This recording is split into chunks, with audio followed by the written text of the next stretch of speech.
We've got more on that military bombardment of terrorist targets in Yemen from U.S. and British fighter jets, ships, and a submarine. We are just learning new details as President Biden today issued a fresh warning to the Houthi militia that the U.S. will fight back if the rebels retaliate.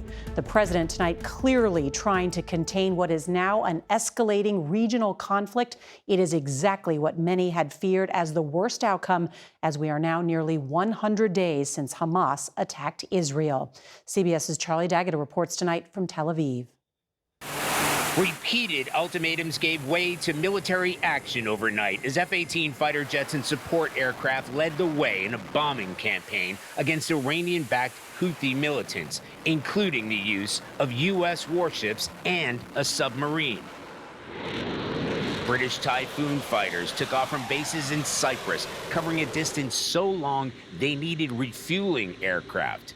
Cockpit footage is said to show airstrikes aimed at degrading Houthi capabilities and weapons stocks. U.S. military officials say more than 150 precision-guided munitions struck over 60 targets at nearly 30 locations, including command centers, missile and drone launch sites, and air defense systems.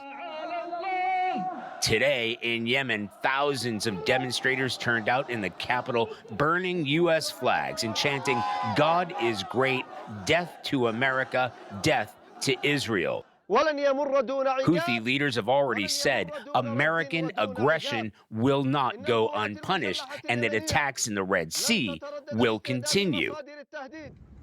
U.S. and U.K. forces launched a massive air and sea assault in reaction to dozens of attacks by militants on Red Sea targets since November, undeterred by warnings there would be consequences.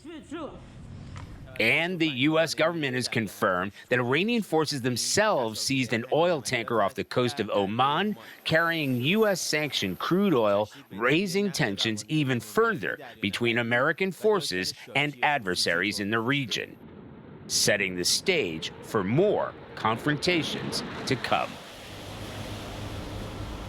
With that in mind, National Security spokesman John Kirby said, "We're not interested in a war with Yemen or a conflict of any kind." And yet, Charlie, clearly this is a widening conflict. What do we know about Secretary of Defense Lloyd Austin? I know he is still hospitalized here in Washington, but what about his role in this operation? Yeah, well, Norah, the White House has made clear that Austin was fully engaged in ordering the strike. President Biden told reporters today he remained confident in his defense secretary, but he agreed that Austin displayed a lack of judgment in not informing the president about his hospitalization or cancer treatment. Charlie D'Agata with that new information. Thank you.